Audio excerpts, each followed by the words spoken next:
Hello friends, गुरुजी classes में आपका बहुत बहुत स्वागत है। दोस्तों, हम लोग पढ़ रहे थे हॉरिजॉन्टल जीन ट्रांसफ़र। उसमें मैंने आप लोगों को बताया था कि ये 3 तरीके से होता है: कॉन्जुगेशन, ट्रांसफॉर्मेशन एंड ट्रांसडक्शन। ठीक है दोस्तों, आज हम लोग पढ़ेंगे ट्रांसडक्शन। कॉन्जुगेशन, ट्रांसफॉर्मेशन हम लोग पढ़ चुके हैं, आज हम लोग पढ़ेंगे ट्रांसडक्शन। दोस्तों, ट्रांसडक्शन में क्या होता है कि इसमें transfer of DNA from one bacteria to another bacteria with the help of bacteriophage. इसमें क्या होता है कि एक बैक्टीरिया से दूसरे बैक्टीरिया में डीएनए का ट्रांसफ़र होता है। किसके द्वारा? बैक्टीरियोफाज के द्वारा। ठीक है दोस्तों, एक्चुअली होता क्या कि जो बैक्टीरियोफाज होते हैं वो ऐसे वायरस होते हैं जो बैक्टीरिया को इन्फेक्ट करते हैं। तो कहीं ना कहीं अगर एक तरीके से हम देखें तो ट्रांसडक्शन एक अनचाहा प्रोसेस होता है बैक्टीरिया में, क्योंकि कॉन्जुगेशन में क्या था, वो कॉन्जुगेशन ट्यूब खुद से बनाता था। ठीक है, जीन ट्रांसफ़र वो खुद से करता था, दो आपस में मिलते थे। ठीक है, ट्रांसफॉर्मेशन में क्या था कि वो इन्वायरमेंट से नेकेड डीएनए को कुछ प्रोटीन की हेल्प से, सरफेस प्रोटीन की हेल्प से अपने अंदर लेता था। तो वहाँ पे बैक्टीरिया की क्या थी, सहमति थी कि भाई हाँ, डीएनए को हम अपने अंदर ले रहे हैं। लेकिन यहाँ पे क्या होता है, यहाँ पे वायरस बैक्टीरिया को इन्फेक्ट करता है। तो उसमें चाहते न चाहते हुए भी क्या होता है, डीएनए ट्रांसफ़र हो ही जाता है। ठीक है ना। तो ये दोनों में एक तरीके से फ़र्क कह लो, दोनों में इन मतलब ट्रांसडक्शन और बाकी कॉन्जुगेशन या ट्रांसफॉर्मेशन में फ़र्क कह लो, ये होता है। पर थोड़ा सा ये इंटरेस्टिंग है, क्योंकि बैक्टीरिया नहीं चाह रहा है, ये चाह रहा है नहीं चाह रहा है पता नहीं, वायरस उसको इन्फेक्ट कर रहा है और वो इन्फेक्ट हो रहा है, उसके बावजूद भी उसमें gene transfer, horizontal gene transfer उसमें हो रहा है। ठीक है ना। तो दोस्तों, ट्रांसडक्शन को सबसे पहले देखा था लीडरबर्ग और जिंडर ने 1952 में। किसने देखा था? लीडरबर्ग और जिंडर 1952। कहीं कहीं पे 51 भी है और जनरली वैसे 52 है हर जगह पे। ठीक है, तो लीडरबर्ग और जिंडर ने सबसे इसको देखा था। दोस्तों, इसमें क्या होता है कि ये 2 प्रकार का होता है ट्रांसडक्शन जो है, यानी कि जो मूवमेंट है डीएनए का from one bacteria to another bacteria with the help of virus, ये 2 तरीके से होता है। एक होता है जनरलाइज्ड ट्रांसडक्शन और दूसरा है स्पेशलाइज्ड ट्रांसडक्शन। दोस्तों, नाम ही है जनरलाइज्ड, तो जनरलाइज्ड में क्या होगा, क्या जाना है क्या आना है कुछ पता नहीं, जनरल है ना, कौन सा जीन जानना है कौन सा नहीं जानना है कुछ पता नहीं, जो चला जाए, क्या हो गया, वो जनरलाइज्ड हो गया आपका। तो इसमें होता क्या है, मल्टी स्टेप प्रोसेस है, इसको देखते हम लोग हैं कि सबसे पहले क्या होता है कि ये हमारा कोई एक बैक्टीरिया है। क्लियर है, बैक्टीरिया उसका बैक्टीरियल क्रोमोसोम है। क्लियर, उसको एक बैक्टीरियोफाज आके क्या किया, इन्फेक्ट किया। जैसे ही फाज आके इसको इन्फेक्ट करेगा, अपना डीएनए इसके अंदर ट्रांसफ़र कर देगा। फाज अपना डीएनए बैक्टीरिया के अंदर ट्रांसफ़र कर देगा। जैसे ही बैक्टीरिया का डीएनए जैसे ही फाज का डीएनए बैक्टीरिया के अंदर आएगा तो क्या करेगा, कब्ज़ा करेगा, अपना हक जमाना शुरू करेगा। तो अगर आपको कहीं पे कब्ज़ा करना है तो क्या करोगे, पहले दूसरे को ख़त्म करो तब कब्ज़ा करोगे ना। अगर दूसरा भी स्ट्रांग है तो कैसे कब्ज़ा कर पाओगे। तो क्या करता है, ये बैक्टीरियल डीएनए को सबसे पहले तोड़ देता है, पीसेस में कर देता है, काट देता है, इसको छांट देता है। ठीक है, बैक्टीरियल डीएनए को काट देता है और साथ साथ में क्या होता है, अपना नंबर बढ़ाता जाता है रेप्लिकेट करके। बैक्टीरिया को क्या कर रहा है, डिग्रेड कर रहा है, और खुद का नंबर क्या कर रहा है, बढ़ा रहा है। ठीक है ना। तो डोमिनेट करने का सबसे मस्त तरीका ये है। एक आप लोगों ने मूवी देखी होगी 3 इडियट्स, उसमें वो क्या करता है, जो एक है, क्या नाम उसका, नाम मुझे नहीं याद आ रहा है, तो क्या करता है, वो दूसरों को पढ़ने से रोकता है और खुद और ज़्यादा पढ़ता है। तो टॉप करने का एक तरीका है ना, दूसरों को पढ़ने से रोको, खुद ज़्यादा पढ़ो। पर ये तरीका सही नहीं है। ठीक है, खुद ज़्यादा पढ़ो वो अच्छी बात है, पर दूसरों को भी पढ़ने दो। ठीक है, तो क्या किया इसने, बैक्टीरिया के डीएनए को तोड़ दिया और अपने डीएनए को क्या कर रहा है, रेप्लिकेट कर रहा है, उसके नंबर बढ़ा रहा है। ठीक है, नंबर बढ़ाएगा, बैक्टीरिया की मशीनरी को लेकर के अपनी ये प्रोटीन की सिंथेसिस करेगा। ठीक है ना, कैप्सिड बनाएगा, कैप्सिड बोलते हैं इसके कोट को, कैप्सिड बनाएगा। अब दोस्तों, होता क्या यहाँ पे है कि ये अपना नंबर भी बढ़ा रहा है। ठीक है, ये इसका डीएनए हो गया और इसने अपना प्रोटीन कोट भी बना लिया। अब क्या होना है, पैकेजिंग होनी है। ये जो डीएनए है ये इस बैक्टीरियोफाज के अंदर क्या होना है, पैक होना है। अब यहीं पे गलती होती है। होता क्या यहाँ पे है, पैक होने के टाइम पे फाज जो है अपना डीएनए लेना चाहता है, लेकिन उसके साथ में बैक्टीरिया का डीएनए या फ्रेगमेंट भी अंदर आ जाता है। यहाँ तक क्लियर हुआ ना। फाज है उसको लेना क्या है, अपना डीएनए लेना है, लेकिन अपने के साथ साथ में बैक्टीरिया का पार्ट भी, बैक्टीरिया के डीएनए का पार्ट भी उसमें आ जाता है। बस यहीं पे गड़बड़ हो गया। अब क्या हुआ, जो ये फाज बना उसमें क्या है, खुद का डीएनए भी है और बैक्टीरिया का डीएनए भी इसमें आ गया। क्लियर है। अब क्या होगा, ये इसको ब्रेक कर देगा, जिसको हम लोग बोलते हैं लाइसोजेनी। ठीक है, इसको ब्रेक कर देगा। ब्रेक करके जाएगा, नए बैक्टीरिया को इन्फेक्ट करेगा। नए बैक्टीरिया को इन्फेक्ट करेगा तो क्या करेगा, उसमें जीन जाएगा, डीएनए जाएगा इसके अंदर।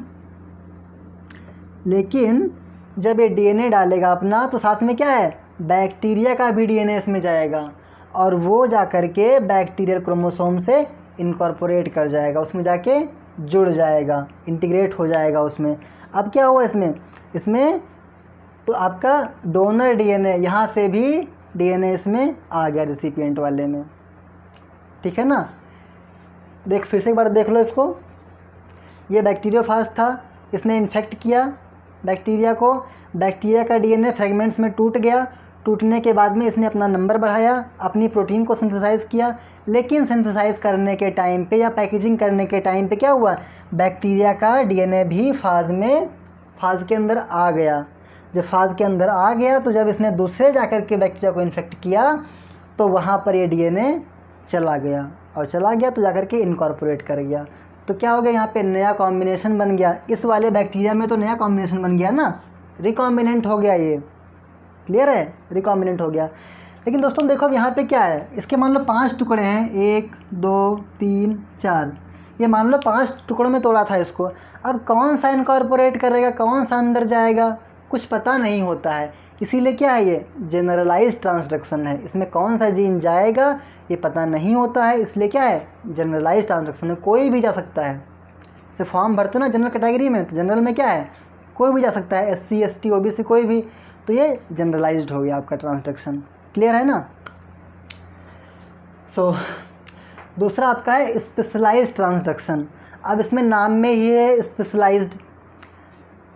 जब कोई फॉर्म भरते कोई भी हो तो वहाँ पे क्या मांगते हैं, स्पेशलिटी मांगते हैं ना, कि आपका बायोटेक्नोलॉजी से होना चाहिए, बायोकेमिस्ट्री से होना चाहिए, बॉटनी से होना चाहिए, जूलॉजी से होना चाहिए। तो ये क्या है, स्पेशलाइज्ड है। यहाँ पे जो जीन ट्रांसफ़र होगा वो पर्टिकुलर जीन ट्रांसफ़र होगा, कुछ भी रैंडमली नहीं हो सकता है। ठीक है ना। तो शुरू का देखो दोस्तों प्रोसेस तो सेम है इन्फेक्ट करने का। इसने इन्फेक्ट कर दिया इसको। अब यहाँ पे ख़ास बात क्या होती है, ये जो फाज होता है जनरली वो टेम्परेट फाज होता है, जिसमें लाइसोजेनिक साइकिल करने की क्षमता होती है। अब इसमें होता क्या है, देखो इसने अपना डीएनए क्या किया, ट्रांसफ़र किया, इसके अंदर ट्रांसफ़र किया। यहाँ पे क्या कर रहा था, ट्रांसफ़र करने के बाद से ये बैक्टीरिया के डीएनए को तोड़ दे रहा था। ये तोड़ता नहीं है, उसके अंदर क्या करता है, इनकॉर्पोरेट कर जाता है। बैक्टीरिया के डीएनए के अंदर बैक्टीरियोफाज का डीएनए इनकॉर्पोरेट कर जाता है, जुड़ गया। ठीक। अब क्या करेगा, और बैक्टीरिया को नुकसान भी नहीं पहुंचाएगा। बैक्टीरिया अपना हर 20 मिनट पे क्या करेगा, डिवाइड करता जाएगा, नंबर बढ़ते जाएंगे उसके। अब एक चीज़ बताओ, अगर बैक्टीरिया डिवाइड कर रहा है तो उसका डीएनए भी तो डिवाइड करेगा ना, रेप्लिकेट करने के बाद से रेप्लिकेट करेगा, डिवाइड करेगा, रेप्लिकेट करेगा, डिवाइड करेगा। तो जब बैक्टीरिया का डीएनए डिवाइड करेगा तो साथ में फाज का डीएनए भी तो डिवाइड करेगा, वो भी तो मल्टीप्लाई होगा ना, उसका नंबर भी। तो क्या हुआ, 1 से 2, 2 से 4, 16, 32, 64 इस तरीके से होंगे। तो फाज का डीएनए भी मल्टीप्लाई हो रहा है। ठीक है। अब उसका काम बिना लिसिस किए चल रहा है, उसका डीएनए तो मल्टीप्लाई हो ही रहा है ना, तो उसे क्या ज़रूरत है, अपना मल्टीप्लाई कर रहा है आराम से, बैठा बैठा है, सारा काम बैक्टीरिया कर रहा है। तो ये लाइसोजेनिक साइकिल करता रहता है ऐसे ही, इस तरीके से ही 1 से 2, 4, 6, 8, 16, 32, 64 चलता रहता है। ठीक है। अब क्या किया, इसका मन किया लिसिस करने का, भाई बहुत दिन रह लिए यहाँ पे, अब हमको जाना है। ठीक है। अब इसका मन किया क्या, लिसिस करने का। तो जब लिसिस करेगा तो क्या करना पड़ेगा, इसको यहाँ से हटना पड़ेगा, जहाँ पे जुड़ा था ना तो उसको हटना पड़ेगा वहाँ से, यहीं पे खेल होता है। अब यहाँ पे क्या होता है देखो दोस्तों, जब ये यहाँ से हटता है तो ये बैक्टीरिया का कुछ पोर्शन लेके हटता है, जहाँ पे जुड़ा होता है। जैसे मान लो ये आपका बैक्टीरिया का पार्ट है और यहाँ पे फाज जुड़ा हुआ है ग्रीन कलर से, ठीक है। अब जब ये निकलेगा यहाँ से तो केवल फाज नहीं निकलेगा, क्या लेके निकलेगा, इसके साइड का पोर्शन भी ये लेके निकलेगा बैक्टीरिया का। अब इसमें कुछ जीन प्रेजेंट हो सकते हैं, होंगे, जाहिर सी बात डीएनए है तो, ठीक है। तो क्या करेगा, ये कुछ पार्ट लेके निकलता है, ठीक है। डिटैच हो गया वहाँ से, डिटैच होने के बाद में सेम प्रोसेस है, अपनी प्रोटीन को सिंथेसाइज करेगा, उसमें इसका डीएनए इनकॉर्पोरेट होगा। अब जब इस फाज में जो देखो जो डीएनए इनकॉर्पोरेट हुआ है उसमें क्या क्या है, डोनर डीएनए भी है, बैक्टीरिया का डीएनए भी इसमें है और फाज का डीएनए भी इसमें है, दोनों डीएनए इसमें प्रेजेंट है। इसको हम लोग बोलते हैं प्रोफाज, जब इन्फेक्ट करता है इसको है तो इस कैप्सिड में क्या है, बैक्टीरिया का डीएनए भी है, फाज का डीएनए भी है।